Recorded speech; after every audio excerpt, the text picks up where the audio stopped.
bring you in warm, or I can bring you in cold.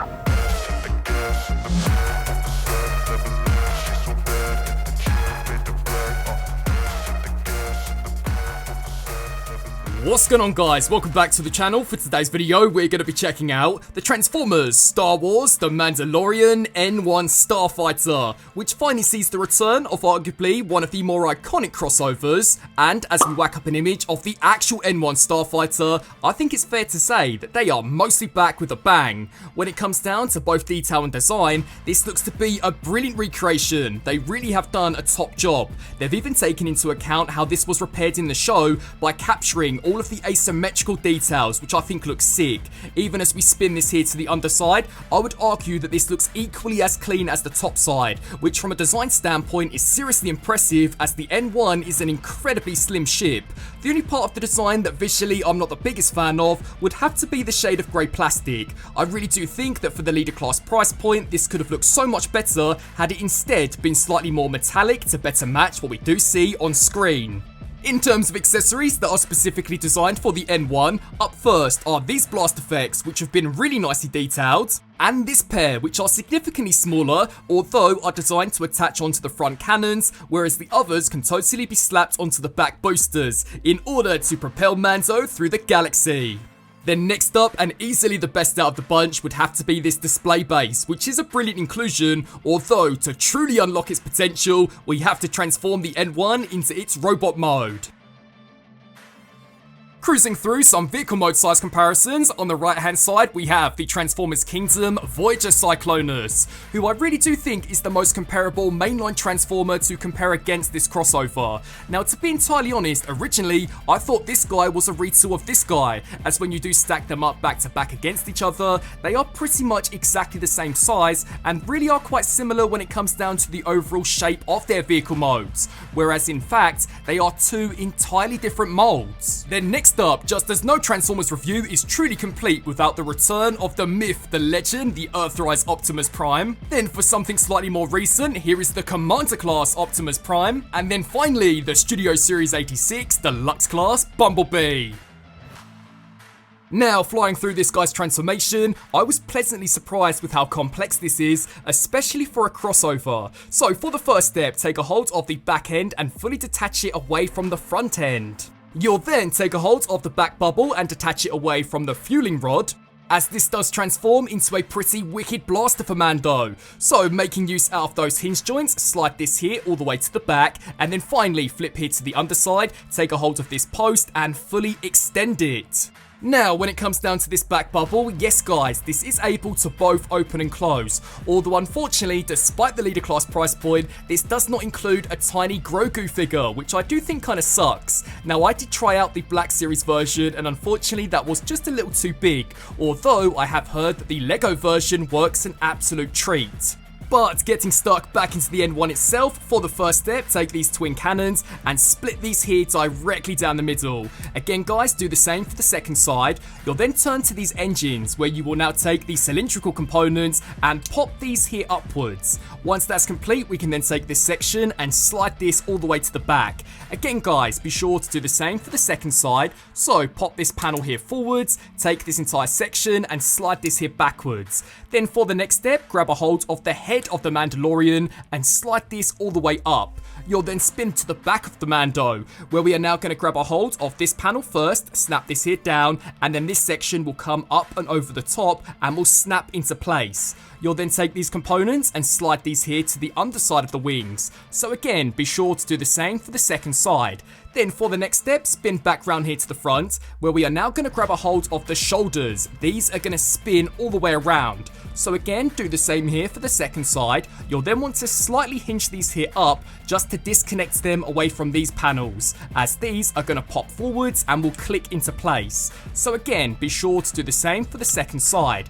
Then for the next step, we are now going going to take a hold of the entire windshield. This is going to detach away from what will eventually become the legs of the Mando. So hinge this here all the way up. Now stored on the underside is this dashboard, so make sure to extend this all the way forwards. You'll then make use out of this hinge and this pin joint. So pull this section here down, and at the same time those panels are going to slide inside the torso. You'll then make use out of that pin joint by spinning this here all of the way around, and as I'm sure you guys would then all guess, this tab has to slide into that neck joint. For the next step, these sections are then going to attach into a slot which is on the underside of the chest unit. So compress these all the way up until they do click into place, and again guys, be sure to do the same for the second side. Once you reach this point, you have pretty much half transformed this guy, and I guess if you really wanted to, he could make use out of that third additional booster to propel himself through the galaxy. But for the next step, you'll then spin around here at the waist joint, and as I'm sure you guys would then all guess, split the legs directly down the middle. Now for the first step, I would recommend to take a hold of this tab and slide it into the base of the foot. You'll then take the foot and push it away from what will eventually become the kneecap. Once that's complete, we can then make use out of this hinge joint and slide this all the way to the underside. Now what we're going to do is grab a hold of the entire leg, and we're going to fold this here outwards exactly like that. You'll then be sure to make use out of this hinge joint, because this panel is going to fold down and will click there into place, and then it will fold backwards and snap into the leg. Now for the next step, we are now going to grab a hold of the foot and spin this all the way around and snap it here forwards. And that right there guys is one of the legs now completely transformed. So let's do the same for the second side. So grab a hold of the kneecap and the foot and push these in opposite directions to each other. We are then going to take this entire section, fold this here downwards, and then grab a hold of the leg and fold this all the way out exactly like that. Once you reach to this point, we are then going to grab a hold of this panel, fold this here down until this snaps into place, and then fold it backwards until this attaches into the back of the leg. We are then going to take a hold of the foot, spin this here around, and then snap this here forwards, and then finally take a hold of the thigh and spin this all the way around until both of the legs are now fully transformed. And then to finally finish this guy up, you'll then want to spin back up to the top, where we can now grab a hold of the forearm, pop this here directly down the middle, and concealed on the inside would be the fists of the Mandalorian, which again have been really nicely detailed to match the actual suit of armor, which I thought was awesome. Again guys, be sure to do the same here for the second side. Split that forearm directly down the middle, grab a hold of the fist, slide this bad boy here out, and then for one final finishing touch, snap that section back into place. This is the way. Here is the Mandalorian now fully transformed into his robot mode, and as we directly compare him against the actual Mandalorian, it's looking to be a pretty awesome translation. So as we check out the details, the head sculpt is incredibly close to the helmet as worn by Din Djarin, although I do think it's a missed opportunity not to have this double as a headmaster. It would have been brilliant had this been able to transform into a Grogu, which could have piloted the actual N-1. And do you know what guys, I'm also not too keen on these shoulder spikes. For robot mode, I really think these would have looked so much better had they been able to be removed and perhaps transformed into a Darksaber, because they do honestly create for quite a clunky look. But when it comes down to the rest of the design, there are some great carryovers from the show. The belt and the pistol holster are looking sick, and the leg design is incredibly slim. I think it's really cool from a design standpoint how the third additional booster totally doubles as a really convincing foot design. I also really like how both the hyperdrive and the twin cannons are inbuilt into the jetpack, meaning that if you do decide to couple this with a pair of blast effects, Din Djarin should have no issues in flying through that battlefield. And when it comes down to the rest of the back, I would argue it is equally as clean as the front, with the exception of the hollow joints in the back of the knees, which are mainly there due to the articulation. This guy is pretty damn stacked.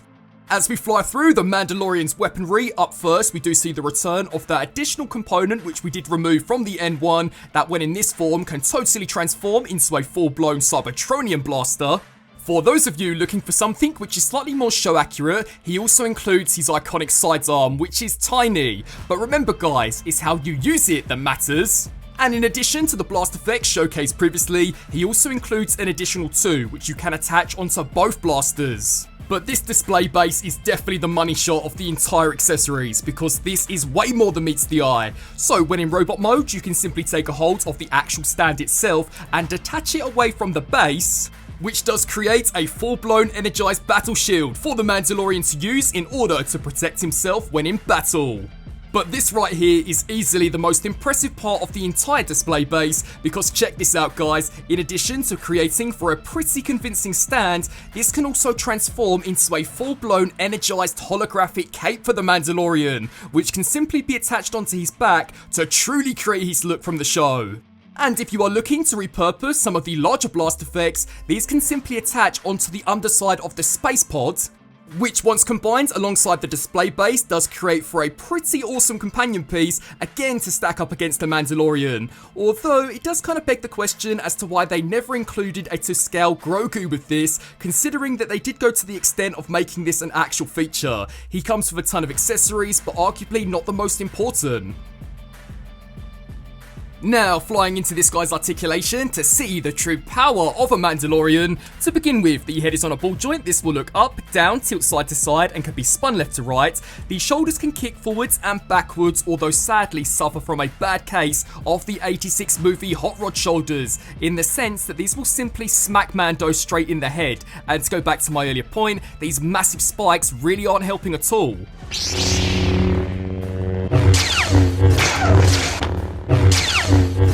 The elbows can bend to 90, the bicep can spin, the wrist can rotate, the waist joint is fantastic, this can spin all the way around, the hips can be brought both forwards and backwards, meaning this guy should have no issues in totally pulling off the splits. He is also packing a pretty deadly high kick, the thigh can spin, the knee can bend way past 90 at 2 distinctive points, which really allows you to get this guy into some pretty dynamic poses. Then finally, the ankle can hinge downwards and can also rock side to side in both directions. But at this point, I'm sure you guys all know the drill. Let's now put the Mando through the pose test.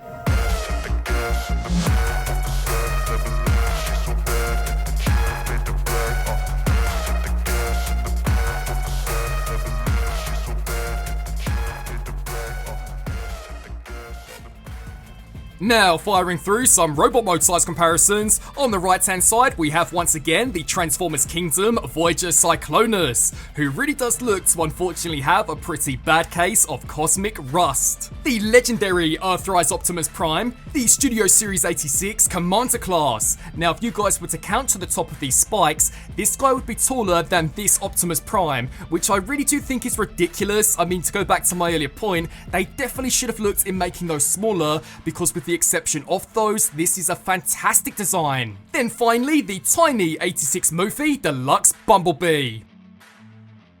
So, wrapping up on this review for the Transformers, the Mandalorian N-1 Starfighter. This is the way. What an absolute return to form for these Star Wars crossovers, for the most part. The N-1 Starfighter, I think, is simply flawless. The accessories, for the most part, are packing, although it does kind of make the mind wonder as to why they would not include a Grogu, which I really think should have been the most important accessory to include, especially seeing as the back bubble is able to be opened and sadly isn't compatible with the Black Series version that is in scale when it comes down to the robot mode, which, speaking of, for the most part, I think 2 packs a really solid design, with the exception of those shoulders. I really think this guy could have looked so much better had they decided to either remove the shoulder stacks completely and instead transformed them into maybe a dark saber, or compress them inside the shoulder design.